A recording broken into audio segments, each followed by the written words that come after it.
வழக்கறிஞராக நியமித்து விட்டீர்களா? இதில் என்ன உனக்கு இத்தனை அவசரம்? இதற்கு ஏன் தங்களுக்கு இத்தனை ஆத்திரம்? பாத்திரம் அறியாமல் பிச்சையிட்ட நான் கோத்திரமும் பாராமல் பெண்ணை எடுத்தேனோ என்னவோ. ஆத்திரத்துக்குத்தான் விளக்கம் கேட்டேன். இதற்காக கோத்திரத்தையே இழக்க வேண்டிய அவசியம் என்னவோ? உன்னை கைப்பிடித்த நாள் முதலாய் கடைபிடித்த கட்டுப்பாட்டை காற்றில் பறக்க விட்டேன் அல்லவா? கலையின் மீது கொண்ட மோகத்தால். கலையின் மீது மோகமா? கலையிலே பிறக்கு மோகம்தானே கலைஞன் மீது தாவி விடுகிறது. இல்லாவிட்டால் அவன் அந்த புறத்திற்குள் வர நான் அனுமதித்திருப்பேனா? இல்லை உன் அந்தரங்க அறைக்குள் நீயும் அவனை அழைத்துச் சென்றிருப்பாயா? நீங்களும் அனுமதித்தீர்கள், நானும் அழைத்து சென்றேன். அதனால் என்ன வந்து விட்டது இப்போது? வா என்னுடன்.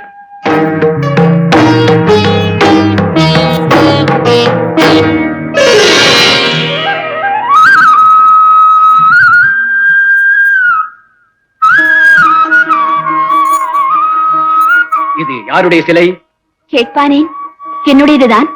இதை பூர்ணமாக உற்றுப்பார்.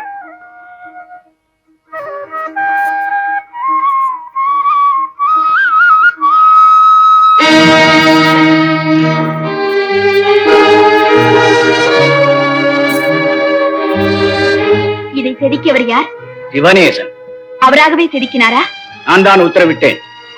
எதற்காக? எதற்காகவோ? எதற்காக உத்தரவிட்டீர்கள்? நீ இப்போதுள்ள இளமை கோலத்தில் என்றென்றும் காண வேண்டும் என்பதற்காக. நீங்கள் இவ்வளவுதானா?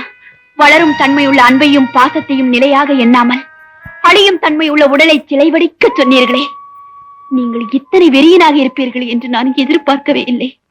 நான் வெறியனா? அற்பன் என்று கூட சொல்லலாம். அது என் வாயில் வரக்கூடாதே. நீ என்ன அற்பன் என்று சொல்கிறாயா?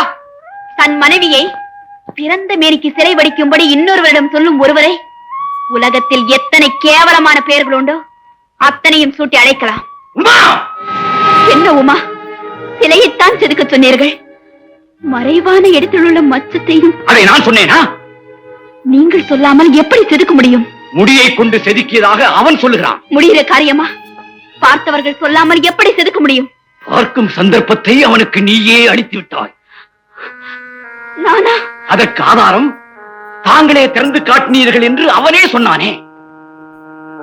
என் மன்னா, யானை கண்ட குருடன் போல் இப்படி எதையோ பார்த்து எண்ணத்தையோ கேட்டதின் காரணமாகத்தான் சந்தேகம் என்னும் பெரும் பேய் பிடித்து அலைகிறீர்கள். நான் நம்புகிறேன், அந்த தெய்வீக கலைஞர் ஒரு முடியை கொண்டுதான் அந்த மச்சத்தையும் செதுக்கியிருக்கிறார். அதை இன்னமும் உணர இயலாமல் என் பெண்மை துடிக்கும்படியாக கேட்டீர்களே, அதற்காக விடையளிக்கிறேன். திறந்து காட்டினீர்களே என்று அவர் சொன்னது நான் பரிசளித்த தங்க தேங்காயை நானே திறந்து காட்டியது பற்றித்தான். அறைக்குள் இருந்தபடியே உன் தாவணி தலைப்பை அவன் இழுத்தது? அவர் இழுக்கவில்லை, நான் தங்களிடம் சிக்கியிருக்கிறேன் அல்லவா? அதே போல என் தாவணி தலைப்பு தங்கள் அரண்மனை கதவு தாழ்பாலில் தற்செயலாக சிக்கியது. தாழ்பால் தங்கள் சிக்கல். புரிகிறதா? கேட்பதற்கு முன்பே வக்கனையாக பதில் சொல்கிறாயே. எந்த கணக்கு கேட்டு விடுவேன் என்று பதிலை தயார் செய்து வைத்திருக்கிறாயோ? சத்தியத்தை அந்த நம்பிக்கை துரோகி சிவனேசனை நார் நாராக கிழித்தெறிந்து விடுகிறேன். இல்லங்கள், உங்கள் கருத்துப்படியே வைத்துக் கொண்டாலும் தண்டனைக்குரியவள் நான் தானே. என்னை தண்டியுங்கள். அவனுக்கு அளிக்கப் போகும் தண்டனையை கண்டு துடிக்கப் போகிறாய் அல்லவா? அதுதானடி உனக்கு தண்டனை. நீ சொன்ன விஷயங்களை எல்லாம் நானும் யூகித்தே வைத்திருந்தேன். ஆனாலும் அது இவ்வளவு தூரம் கொண்டு போய் விடும் என்று நான் எதிர்பார்க்கவே இல்லை. இதையெல்லாம் நான் தங்களிடம் சொன்னதா? ஓ, எனக்கு தெரியாதா? நீ பயப்படாதே. மன்னர் வருகிறார். அமைச்சரே, இதில் கண்டுள்ள உத்தரவை உடனே நிறைவேற்றுங்கள். ஆணை.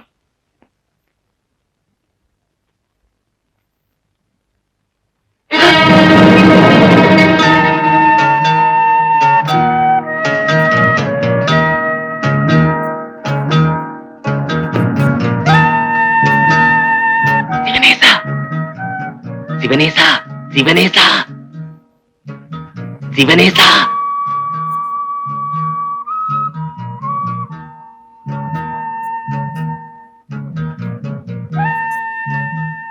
அமைச்சர் பெருமானே, தாங்கள் இந்த நேரத்தில்? அதை விடப்பா, ஏன் எதற்காக என்ற எந்த கேள்வியும் கேட்டுக்கொண்டு நிற்காமல் நீ இக்கணமே புறப்பட்டு பொழுது விடுவதற்குள் இந்த நாட்டின் எல்லையை தாண்டி ஓடிவிடு. எதற்காக?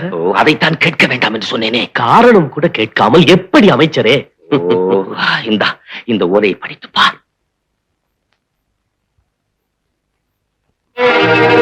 அமைச்சருக்கு அரசரின் ஆணை.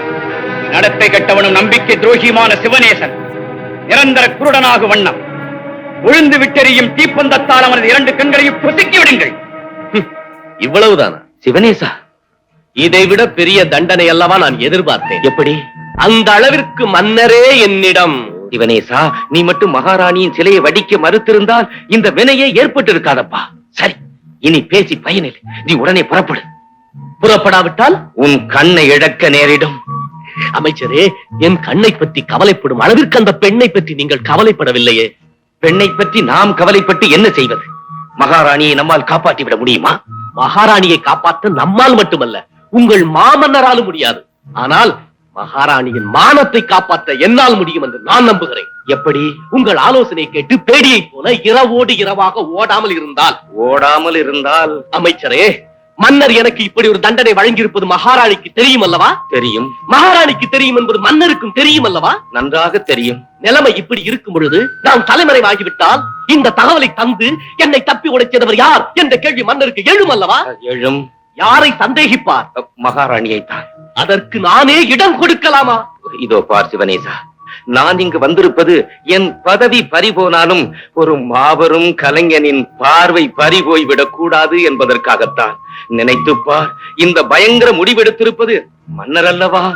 அமைச்சரே, முடிவெடுப்பதற்கு இவர் யார்? அவர் இந்நாட்டுக்கு அரசரப்பா. ஆமா, அவர் இந்த நாட்டுக்கரசர். மகாராணியார் கற்புக்கரசி. அந்த கற்பரசிகளுக்கெல்லாம் பேரரசியாக விற்றிருக்கிறாளே சமயபுரத்தாள். அவளுக்கு தெரியும் அல்லவா சத்தியம் என்னவென்று? நன்றாக தெரியும். அந்த சத்திய சுரூபிணி இதற்கு என்ன முடிவெடுக்க போகிறாள்? அதைத்தானே நாம் பொறுத்திருந்து பார்க்க வேண்டும். சிவனேசா, தெய்வம் இதற்கு நீதி வழங்காமல் விடாது. ஆனாலும் அதற்கு எவ்வளவோ காலம்.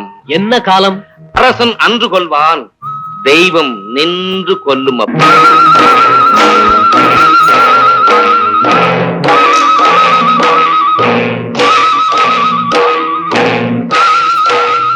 சிவனேசரே, புறப்படும்.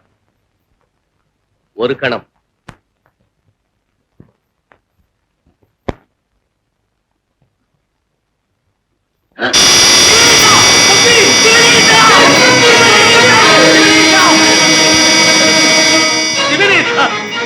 என்ன கொடுமையப்பா இது! தம்பி, எந்த காரியம் செஞ்சிட்டப்பா? அமைச்சரே, மன்னரின் அகக்கண்களை திறக்க வேண்டும் என்று என் அன்னையிடம் வேண்டிக் கொண்டேன். அதற்கு காணிக்கையாகத்தான் என் புறக்கண்களை அவள் திருவடியில் சமர்ப்பணம் செய்திருக்கிறேன். இதை உங்கள் மன்னரிடம் தெரிவியுங்கள். அம்மா, அம்மா, அம்மா.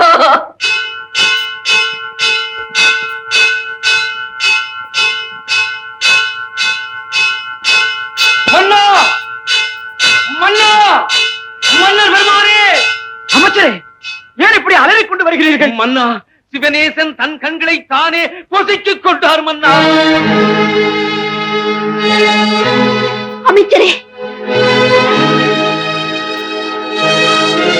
நீங்கள் இவரிடம் என்ன சொன்னீர்கள்? கட்டுப்பாட்டை மீறி அந்த புறத்தை விட்டு இந்த இடத்துக்கு ஏனடி வந்தாய்? இன்னும் யார் கண்களை பிடுங்குவதற்காக இந்த கட்டுப்பாடு? உமா, மன்னா, சிவனேசன் தன் கண்களை பொசுக்கிக் கொண்ட கோர காட்சியை என் கண்ணால் கண்டேன். அந்த கொதிப்போடு சொல்லுகிறேன், இன்று மட்டுமல்ல, எதிர்காலத்தில் பல நூற்றாண்டுகளிலும் காண முடியாத ஒரு அபூர்வ கலைஞனை நம் காலத்தில் கண்டோம். அத்தகைய கலைஞனின் கண்களை பறித்ததின் மூலம் நீங்காத பழியை நீங்கள் தேடிக்கொண்டதாகத்தான் நான் கருதுகிறேன் மன்னா. அமைச்சரே, அவர் கண்ணெழுந்ததற்கு காரணம் இவர் அல்ல, நான் தான். என் அழகுதான். அந்த அழகின் மீது இவர் கொண்ட வெறிதான் அவர் கண்களையே பறித்து விட்டது. மன்னா, மன்னர்கள் பிறக்கிறார்கள், சாம்ராஜ்யங்களை உருவாக்குகிறார்கள். ஆனால் கால வெள்ளத்தில் சாம்ராஜ்யங்கள் சரிந்து விடுகின்றன. கலைஞனும் பிறக்கிறான், காவியங்களை படைக்கிறான். அவை காலத்தையும் எதிர்த்து நின்று காலாகாலத்துக்கும் வாழ்ந்து கொண்டிருக்கின்றன. புரிகிறதா? பெரியவன் மன்னனா கலைஞனா? கலைஞன் தான். அவர் கண்களை பறித்து விட்டீர்களே. அமைச்சரே, இவர் செய்த தவறுக்கு பிராயச்சித்தம் நான் செய்து கொள்கிறேன். இன்று முதல் ஒரு மண்டலம் உண்ணாவிரதம் இருந்து கையில் தீச்சட்டி ஏந்தி சமயபுரத்தால் சன்னிதானத்தை சுற்றி சுற்றி வருகிறேன். கண்ணபுரத்தால் மனமிறங்கி கொடுத்தால் அந்த கலைஞருக்கு கண்ணை கொடுக்கட்டும். அதற்கு மனமின்றி எடுத்தால் என் ஜீவனையே அவர் திருப்பாதத்தில்